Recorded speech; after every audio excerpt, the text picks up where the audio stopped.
কেষ্ট কাজল দ্বন্দ্ব থামার নাম নেই বীরভূমে। প্রত্যেক দিনই দেখা যায় বিভিন্ন ইস্যু নিয়ে তাদের দ্বন্দ্ব সামনে আসে। আর এবার দুবরাজপুরের প্রার্থী নিয়ে টানাপোড়েন। কাজলের পর এবার নিজের লোকের হয়ে মাঠে নামলেন অনুব্রত মণ্ডল। কিন্তু দুবরাজপুর খয়রাচলে সব খবরটাই রাখে, সব যাওয়া আসাটাই করে, মানুষ কিন্তু মানুষকে ভোলে না। এক সপ্তাহের ব্যবধান, কাজলের পাল্টা এবার অনুব্রত। বিধানসভা ভোটে দুবরাজপুর কেন্দ্রের প্রার্থী নিয়ে জল্পনা উস্কে দিলেন কেষ্ট।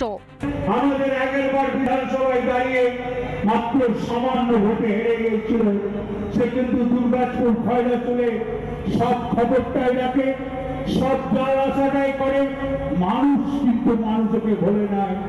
এই দুবরাজপুর ব্লক শহর এবং খয়রাচলে তিনি নজর রাখে। ঠিক এভাবে নিজের পছন্দের লোক তথা গত বিধানসভা ভোটে পরাজিত হওয়া দেবব্রত সাহার ভূয়সী প্রশংসা করলেন অনুব্রত।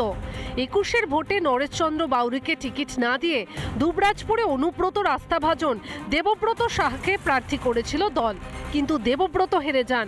দুবরাজপুরের বিধায়ক হন বিজেপির অনুপ সাহা।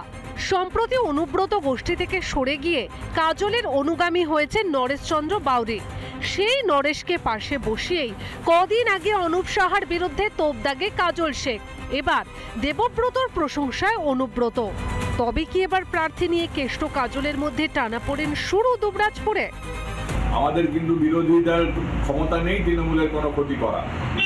কাজে তৃণমূল যদি তৃণমূলের সঙ্গে থাকে, তৃণমূলের লোকরা যদি তৃণমূলের সঙ্গে আমাদের কাঁধ মিলিয়ে লড়াই করে, তাহলে আমার মনে হয় না আগামী দিনের কোনো নির্বাচনী আর কোনো কাজেও তৃণমূলের কোনো অসুবিধা হবে। তৃণমূল কংগ্রেস দুবরাজপুরে কাকে প্রার্থী করবে এটা এখনো পর্যন্ত তারা ফাইনাল করতে পারছে না। কাজল শেখ অনুব্রত মণ্ডলের গোষ্ঠীদ্বন্দ্ব শুধুমাত্র দলের মধ্যেই সীমাবদ্ধ নেই, প্রার্থী নিয়েও ব্যাপক গোষ্ঠীদ্বন্দ্ব, যা সাধারণ মানুষও জানে।